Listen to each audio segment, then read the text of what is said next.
This podcast is brought to you by Pragmatic Play, a leading game developer providing player favorites to the most successful brands across the industry. With an award-winning multi-product portfolio of slots, live casino, bingo, virtual sports, and more, Pragmatic Play is powering up new possibilities of play through one single API. Visit pragmaticplay.com and discover your favorite every time.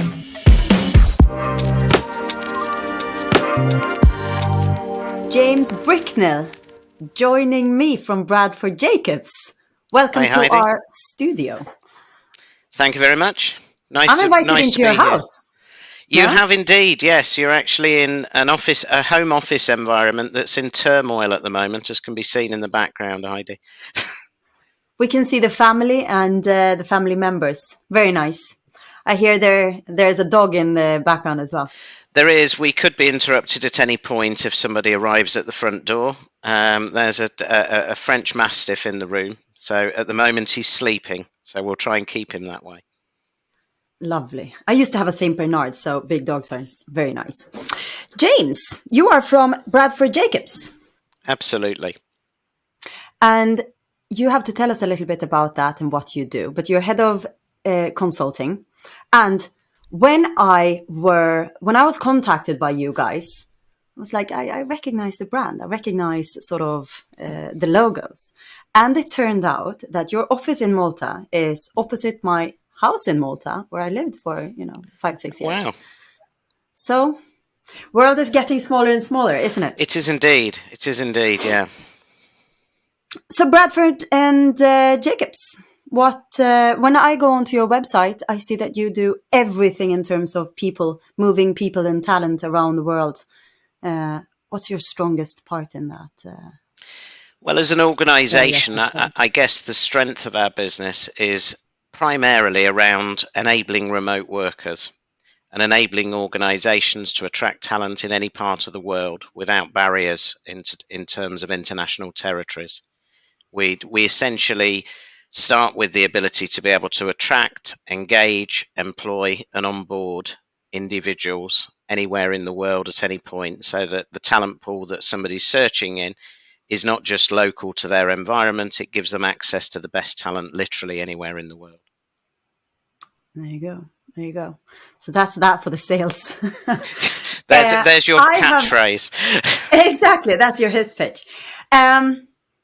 I've asked you to prepare some data, haven't I? You have indeed. And you'll have to excuse me if I have to look right occasionally, Heidi, just to remind me of specifics, because I want to be accurate for you with the data that I provide in answer to your questions. You're excused. Fantastic. Right. So just to sort of steer this a little bit in terms of, are we talking gaming mostly when we talk about Bradford Jacobs? Are we mainly talking Maltese companies hiring from outside the world, or where are your focus areas? Okay, so when we're talking Bradford Jacobs, we're working with the business industry at large, probably primarily with small to medium-sized businesses, but usually with businesses that are undertaking a transition of some form. In some instances, it may be that they're actually growing into the market, and in some instances, it may be that they're streamlining their organisation. From an industry specific perspective, we are working with the iGaming industry very strongly because our head office is based in Malta, and as you'll be aware, it's somewhat of a hub for the iGaming industry. But we don't work with the iGaming industry exclusively. We'll also work with other industry sectors. And when it comes to geography, we're currently working in approximately 160 countries worldwide, so it isn't specific to Malta or even specific to Europe. There you go. What I want to hear about learnings that the gaming industry can get from other industries. Do you have any examples at hand? I do indeed. I think part of what we've been talking about in the conversations we've had previously is based around remote working and flexibility that's being demanded industry-wide. And I think there are certain learnings that can be gained from a series of industries, to be honest, partly through my own experience, Heidi, because I've been in previous to joining Bradford Jacobs, I worked for 25 years in international search. So during that period of time, I've seen the internet boom when it first came onto the scene, working with businesses like eBay and PayPal as an example, then working with consumer technology businesses and seeing very similar patterns emerge that are probably challenging patterns in the modern day, because what we've actually seen is we've seen industries where what they've sought to do is develop their working environments to be as enjoyable as possible for the employees that work for the business. So we've seen significant investment in things like breakout rooms, gaming facilities, and even TV screens to make sure that people were getting the right kind of balance from a mental health perspective in their working environment. And that focus on investment in head offices has been a consistent theme for a number of years now, going right back to, as I mentioned, the internet boom when we saw the likes of the first online businesses appearing. The same thing transitioned through the consumer technology industry. Organizations like EA Games actually located their European headquarters in forest environments with lots of windows to make sure it was relaxing, as well as combining gaming facilities on site.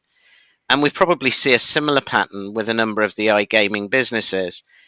The challenge is that this almost contravenes what's happening in the marketplace from workforce studies, because we're seeing patterns appear where there is a definite driver towards remote and hybrid working.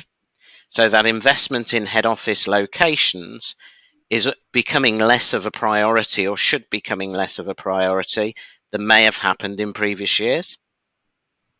So I guess if there is one learning experience, it would be that all of a sudden the market is changing and transitioning, and the workforce demands are changing. Therefore, so should the working environment and the amount of investment that goes into it. So are we, as per the data that you can see and have researched on, are we definitely going more and more remote?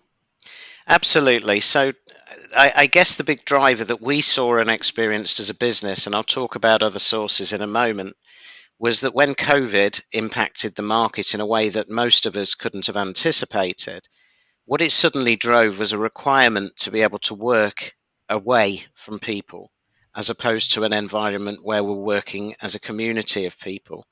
Therefore, all of a sudden, it was a requirement that we were able and capable to utilize modern technology to be able to work efficiently from a home environment. That has now emerged as a pattern, because what we've seen on a worldwide basis is that now the workforce has experienced this remote working option and now is demanding that remote working option. So if I give you a few statistics on that, this is where I look right, Heidi, so I do apologize. If I give you a couple of examples in terms of worldwide trends, KPMG delivered a study last year that showed that 89% of companies have either already introduced a remote working policy or are considering one. FlexJobs, who are one of the largest US job sites, actually surveyed 4,000 people about remote working. 65% were requesting or wanted remote working, and 31% were seeking hybrid working. So you can see the percentages are heavily stacked, both from an employer and an employee perspective. And even Cisco Systems have undertaken a survey where they've looked at 10,000 people across 12 international regions, with a response of 87% saying that they were seeking remote or hybrid working.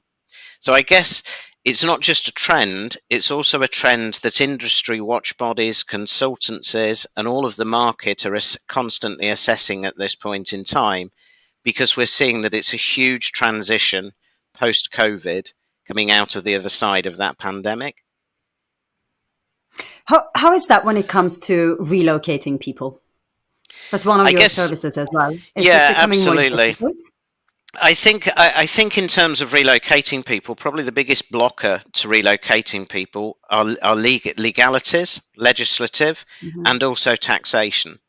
So it's around the ability to be able to allow individuals to work in a remote location So offering the flexibility to them, but at the same time for a business being able to be compliant in the way that they're working as an organization.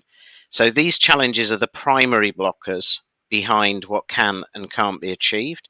We're seeing demands of individuals feeling that if remote working is an option, then it can be a complete work-life choice. So that means that they can actually live in the location they've dreamt of living in, because now all of a sudden there isn't a requirement for a commute to a local office. They can actually do their job and do it effectively working from home.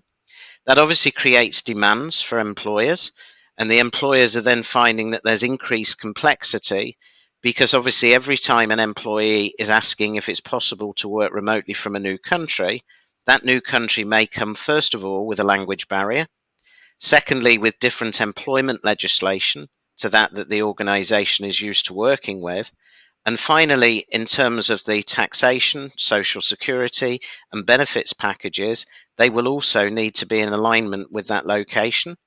So all of these complexities act as blockers to organisations when it comes to being able to offer true remote working capabilities to their workforce. Which is the most difficult country to hire contractors? That's an incredibly complex question to be able to answer, because if you look at the complexities, some countries have complexities in terms of working visas and work permits, and those working visas or work permits may have restrictions. So you could look at Germany as an example and say that some of the restrictive practice in terms of who can relocate to Germany and the periods that they can work there without working through a legally registered entity approximate a period of around 18 months. But then you can also look at other countries where, in terms of the opportunity to work on a remote basis, it comes with certain restrictions in terms of the type of role an individual is undertaking, and also the type of work that they'll be conducting on a day-by-day basis. So there can be all sorts of complexities from country to country, and therefore it isn't as simple as actually saying this country is the most difficult. Each country will come with its challenges. So we see certain countries in Europe that have complexities around employment legislation that make it challenging from an employer perspective. Looking at the likes of Sweden, France as countries that we might factor in, they're heavily weighted towards the employee and therefore offer challenges from an employer perspective in terms of having to deliver certain types of employment contracts that maybe by choice the employer wouldn't look to apply to their entire workforce. So if me or one of my countrymen would come to you and go, "Hi, I'm looking for something," you would go, "No, not the first choice." There must be countries where you go like, "Okay, I'd rather not," but obviously you have to. Yeah, there are countries, I guess, where we are at the moment as a European nation. Let's talk Europe first. As a European nation, we know that there are complexities in terms of a war taking place within Europe at the moment, which you would look at risk factors for certain countries in Eastern Europe and bordering certain territories. We would then also have the legal complexities of certain markets. So we would look at the likes of Sweden and maybe the likes of France, and understand that the protection offered to you as an employee or your employees will mean that termination of contracts, if you're looking at an individual who's underperforming, become more complex. So therefore, that might put a different focus on whether you would choose those countries ideally. There are then also countries where contribution is something that should be considered. So we find a lot of employers look at a salary level and say, we believe the salary level to be this, but when they look to enter a new international market, they suddenly find that local employer contributions can increase that dramatically, in some regions by up to 50% on top of the base salary. So therefore, budgetary requirements can also be restrictive in terms of the choice that you might make. How is the relocation? Let's say everything is like usual, like before COVID. Lots of expats flying down to Malta, relocating for X amount of years. How is that affected now? It's an interesting question. If we look at, and I'm looking across again, obviously, to refer to my statistics, because I have some fairly specific statistics for you in relation to Malta itself. Malta is an interesting population. Currently, a fifth of the population are expats in the country. Post pandemic, we were looking at approximately 90,000 expats based in Malta. Post pandemic, that's actually increased. So we Right. now have 115,449 expats located in Malta. Now, Malta needs to be taken in isolation to a certain degree because Malta is very much a transient employment market. So we'll see people going there for an experience and then potentially moving on to a different region. However, the trend is definite that the expat community in Malta, as an example, has increased post-pandemic. What does that indicate to us? Well, it indicates to us, in one form, the iGaming industry is a big part of the expat community in Malta. And clearly, the iGaming industry has specific requirements with some of the banking measures that have been introduced and the legal requirements. And therefore, Malta is an environment that is very popular for the iGaming industry. But equally, it also mirrors a trend that we're seeing in certain locations internationally, that Malta is a pleasant environment to relocate to. The weather is favourable. The experience in terms of the culture there is very welcoming to an expat community. And therefore, we're seeing that post-pandemic, where we're talking about this remote working policy, we're also seeing individuals who are relocating to locations like Malta and working remotely for businesses that are actually headquartered elsewhere in the world. So it follows the same trend. You would probably anticipate that post-pandemic, people would suddenly start to move away from Malta because maybe a lot of businesses are headquartered in Malta. But the trend almost suggests the reverse, that what we're actually seeing is that we're seeing more people working in expat communities because of the fact that this remote working trend is being underpinned globally. Would you say that the majority of the increase or the increment in expats coming to Malta, are they gaming related? Are they coming down for the industry? It would certainly say it would certainly reflect on the fact that the iGaming industry is incredibly strong in the Maltese marketplace. But talking to consultancies that are located in Malta, and we collaborate with some of the consultancies that specialise in that market, as well as other markets internationally, what they're saying to us is there is a large level of investment in the Maltese market for businesses to locate there. And they're also seeing a big explosion in terms of setting up the working environment and the capability for individuals to be able to work remotely. So they're investing a lot of money in terms of the culture and the environment that people will find as a living environment, which I think again is reflective of that remote working philosophy. I thought that you would say opposite, that the amount of expat had reduced. Can you see any kinds of shifts in generations? Yes, I think we're seeing in terms of the generations, what we're seeing with different generations is a different mindset. So we're seeing, as you look at younger generations, that younger generations have grown up with technology, and we know that over the years, different people have different levels of comfort with different types of technology. Where we look at the Gen Z, as everybody refers to the younger generation at the moment, what we're seeing is probably a catchphrase emerging, which a lot of people are terming as immediacy. The anticipation of the younger generation is that they want things now. They want things quicker. They're moving with greater urgency. And they are reflecting the trends that are being demonstrated. So when you look at all of the trends we've talked about for remote working, flexibility of work, all of these trends are being reflected on social media. They're being reflected on business media. And because the Generation Z community is a community or age profile of individuals that are even more comfortable with technology and undertaking their own research, this repetition of a message is driving a level of expectation that they're feeling that from early formation of their career, they should have access to work-life balance, they should have access to flexibility, and equally demand of salaries. We're seeing a much earlier demand on higher levels of salary from the Gen Z community than we perhaps did experience in the past from other communities as the age profile increased. Do you know what? When we talk about this and their demands or expectations, I spoke to one of my very clever, they all are, HR Connect members. And she was saying something that started now is Gen Z asking for financial stability of the company. Now, we've seen redundancies and reorganizations in the end of last year in our industry in Malta. So that's one of the points as well that we need to have a look at and adapt to. Is this something that you noticed as well, would you say?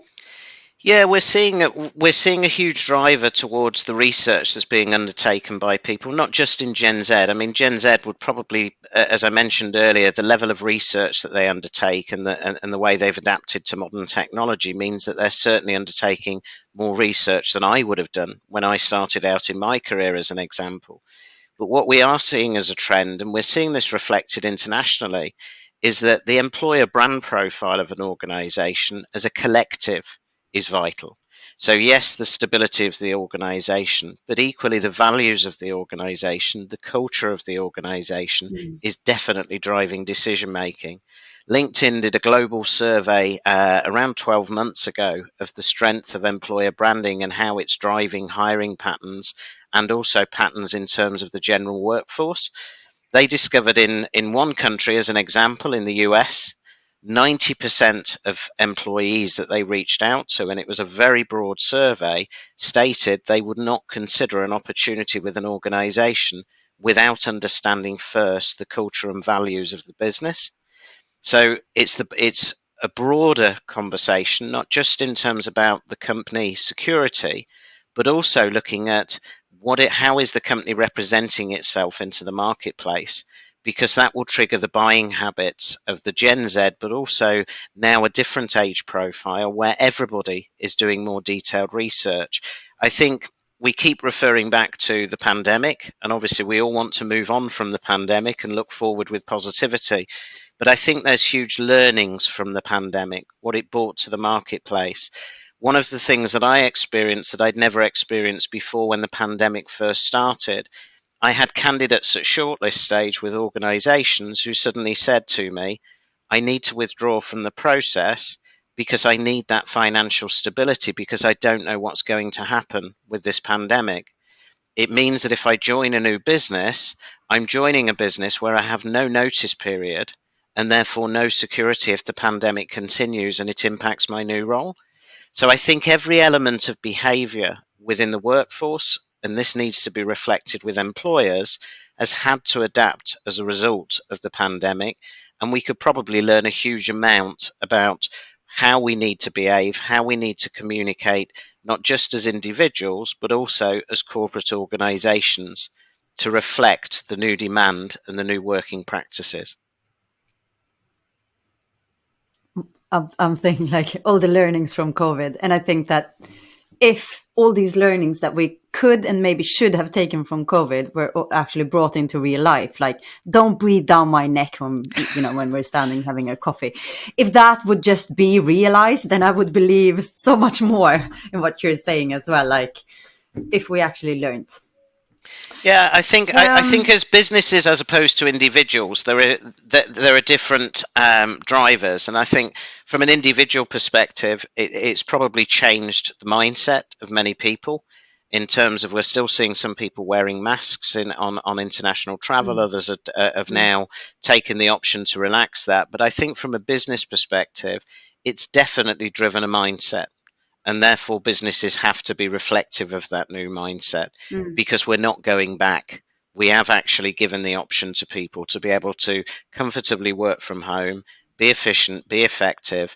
And now that that has been demonstrated, that is driving a mindset moving forward. I can't let you were saying. I'm going to get back to you were saying EA open up their headquarters in a forest.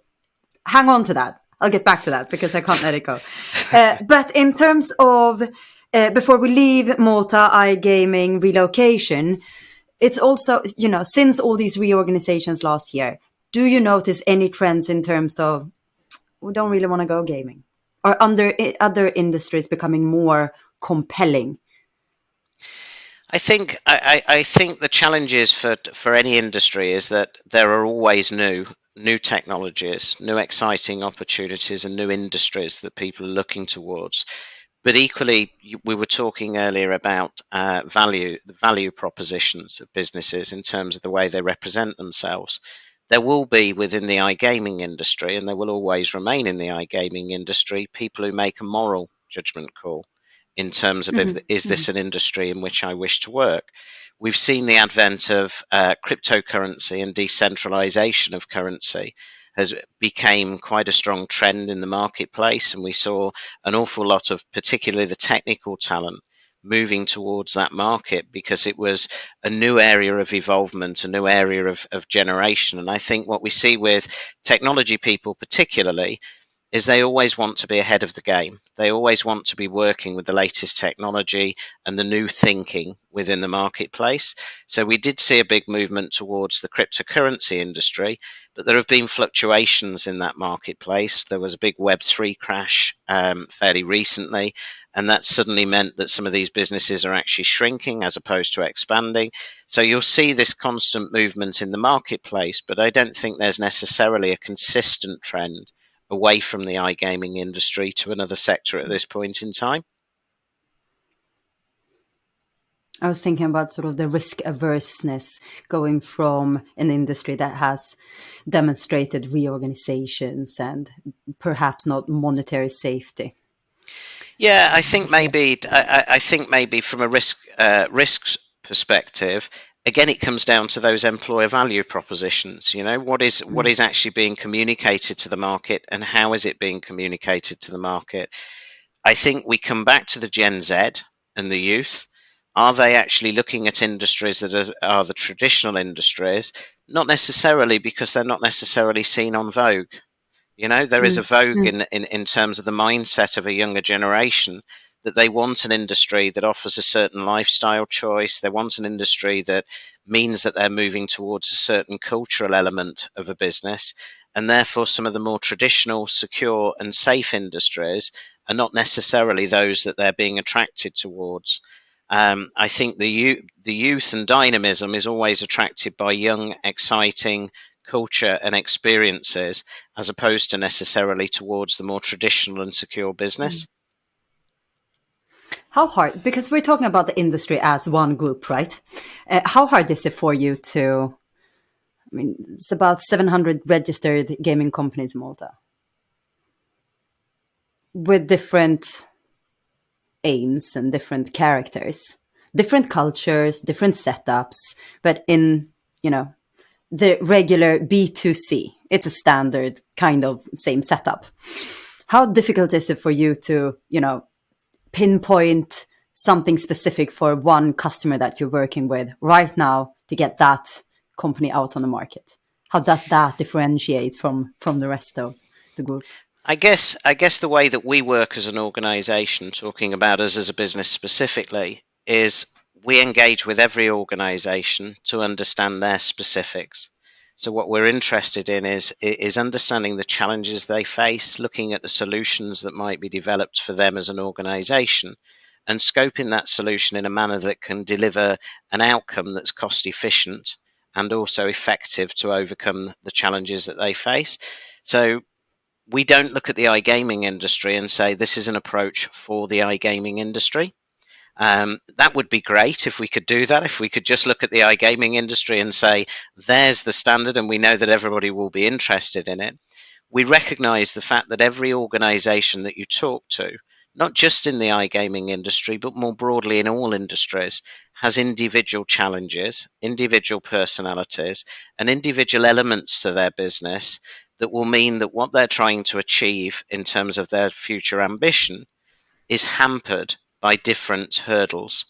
Therefore, whenever we're engaging with an organization, we aren't looking at a one size fits all. What we're looking at is what is the environment that we're coming into, what are the challenges that they're facing, and what is the best solution to overcome those challenges specifically for them as an organization.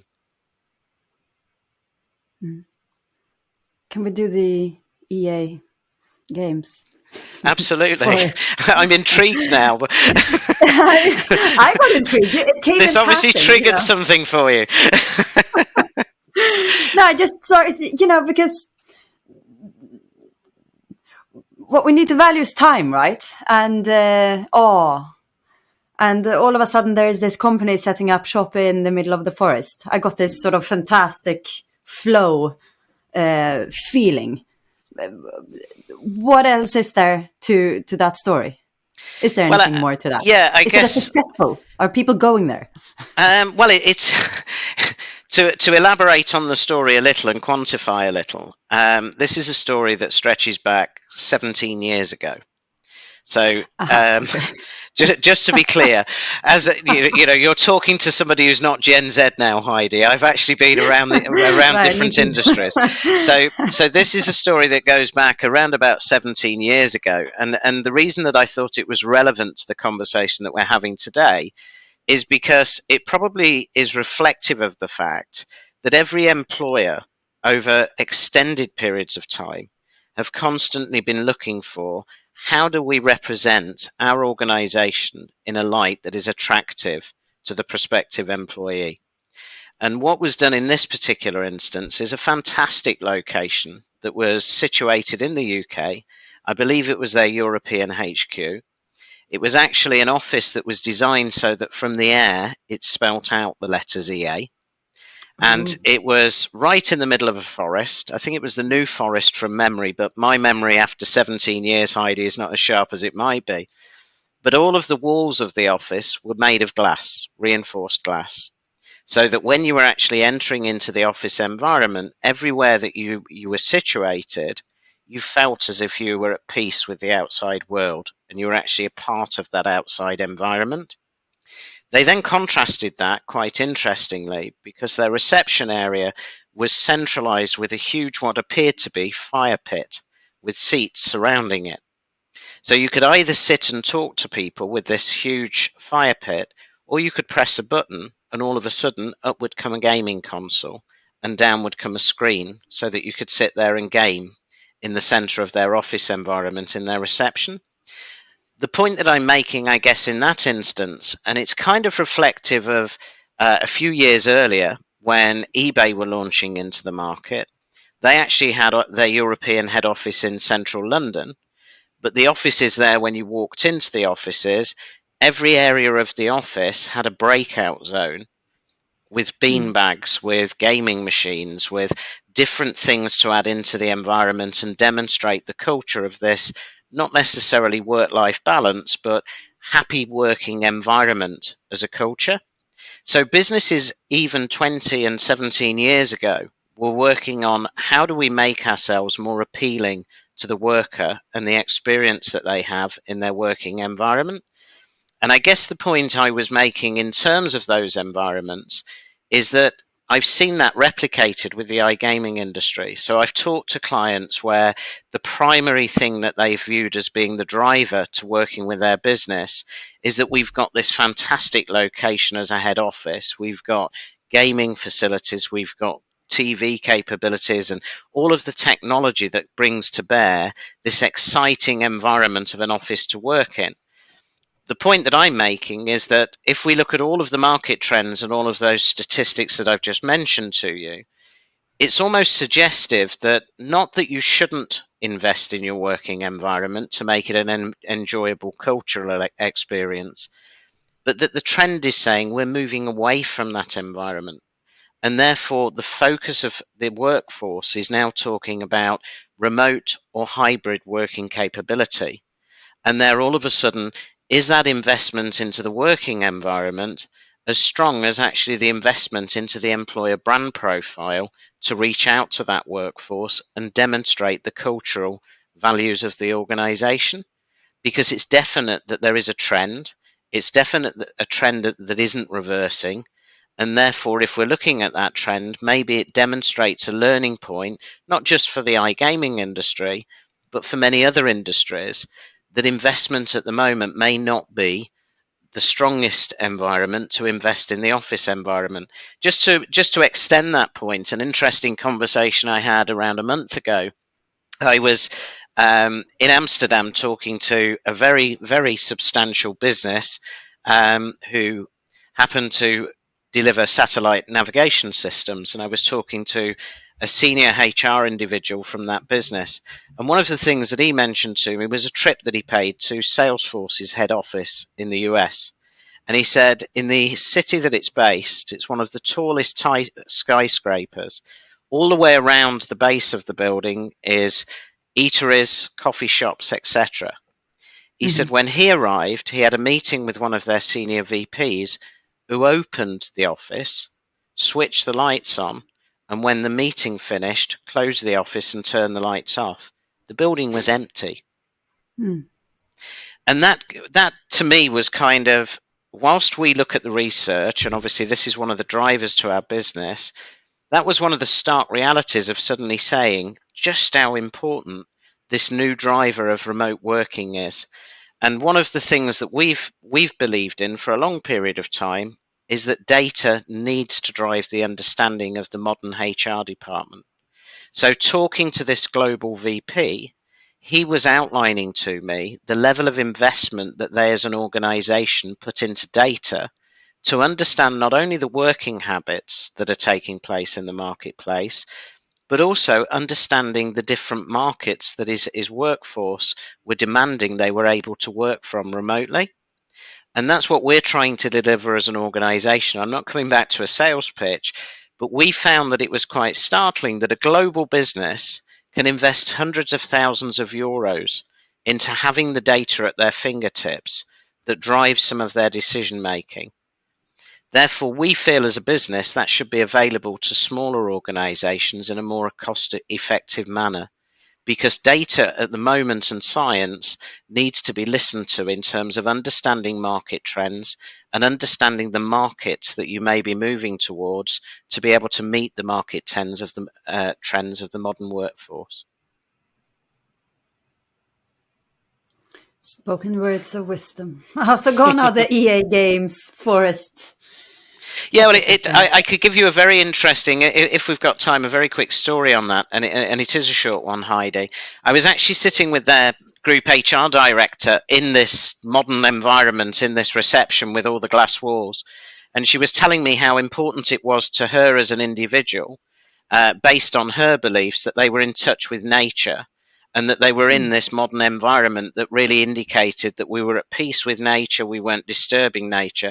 And as we were talking, and this is a true story, a kestrel flew straight at one of these glass walls and fell to the floor.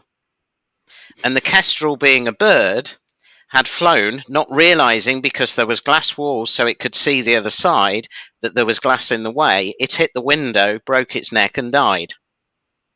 And I kind of sat there and thought, what a huge contradiction of what you're outlining to me, that you're building this office so that you demonstrate that you as individuals are in touch with nature, but you're actually building something that contravenes nature in its very form. So it's kind of an amusing story, but not amusing in terms of the animal. Clearly, nobody would wish that on an animal. But I guess it kind of transmits a message, doesn't it, that all of us in life are trying to do our part in terms of the way that we believe culturally, and from looking at the planet, we're actually trying to protect the environment that we're in. But even in that circumstance where they're trying to be at peace with nature and believe that they're blending into their local environment, it's a complete contradiction.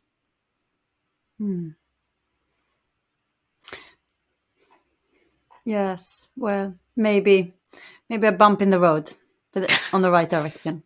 Absolutely. Is there anything that we have not mentioned?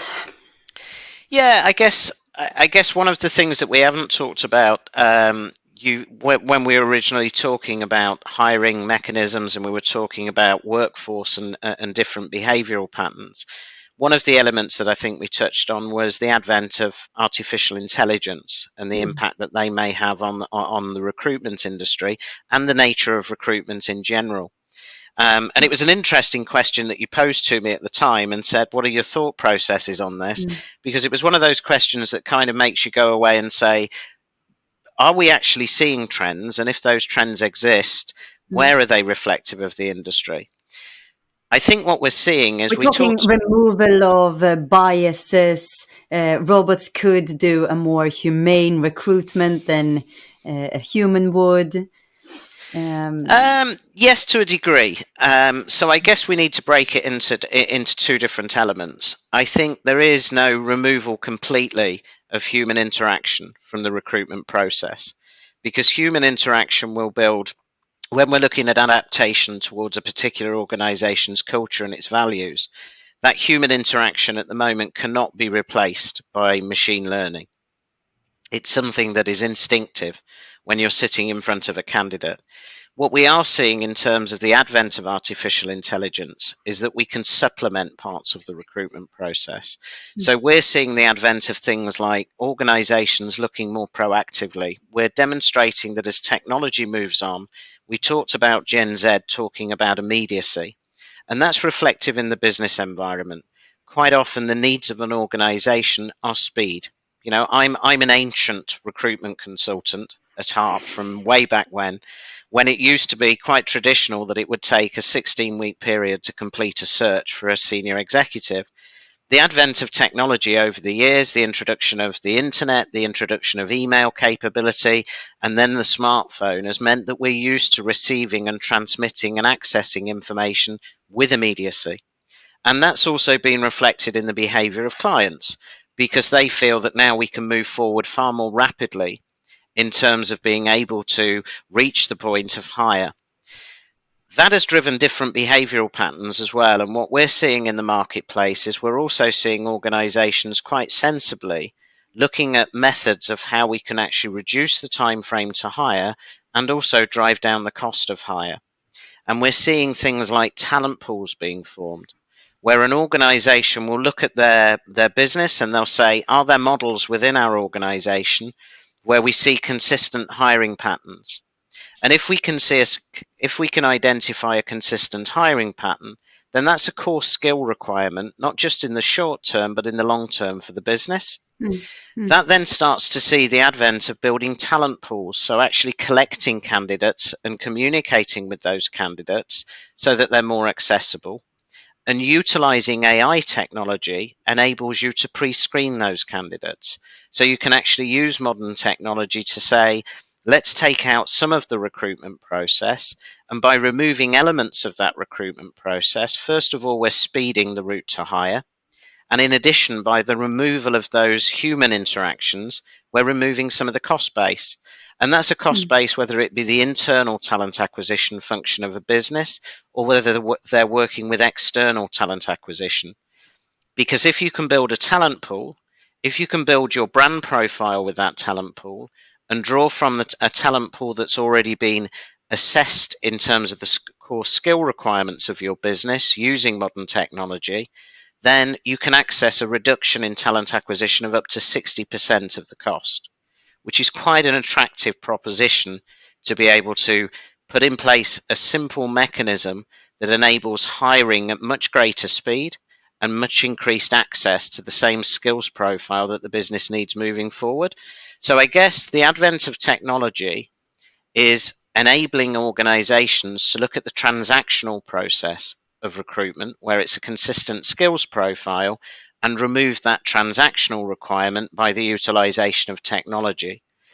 The elements of recruitment that I think stay fast and therefore require human interaction are probably as we look at the extraordinary hire, as we're looking at a skills profile that's required for a business where it needs a specific level of measurement as a unique feature for that organization, and that will still be driven through human interaction. Anything that's monotonous can be replaced. And Absolutely. then more of the humans.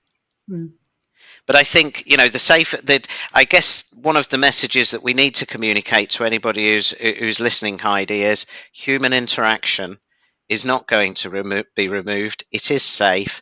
Relationships are still an important aspect of working life and home life. And even when we're looking at remote working, All of the mechanisms that have enabled remote working are those that we're utilizing today. The ability to have human interaction utilizing technology, but that human interaction is still a vital element of being able to build a business culture, being able to build relationships, and being able to retain staff, because staff want that human interaction. They want to have a feeling of belonging, and therefore building the culture and values and building the technology for them working remotely really brings new challenges to organizations, because we then have to think about, how do we build that culture? How do we build that sense of belonging when somebody could be working on the other side of the road, the other side of the road, the other side of the world, and not be able to have that face-to-face human interaction with regularity? Agreed. It sounds nice. Don't be worried, Heidi. Human relationships will stay important. Good. Nice. It's who we are as human beings, isn't it? Yeah. Spontaneous. I'm having my neighbors over for dinner tonight. These kind of things can just not stop happening. Absolutely. I think it's, we have technology, and I think we as a race, we've embraced technology. We've been able to look at the advantages that technology bring to our working lives. We've been able to look at more flexibility. We've been able to speed processes that previously were quite laborious. But I think what we need to make sure is that at the heart of all of the interaction of an organization or its workforce, human interaction is vital to build that sense of community, that sense of belonging, and make sure that people are actually retained within the business. Word. James, thank you so much for coming. Thank you for the opportunity, Heidi. It's been great to meet with you. Very fantastic. Thank you for all insights. And when we are both in Malta next time, perhaps we run into each other then. We'll arrange it. On a different world. Absolutely. We need that human interaction, Heidi. So we'll arrange a time to meet and have a drink. Amazing. Thank you very much for your time. Speak soon. Thank you. Bye.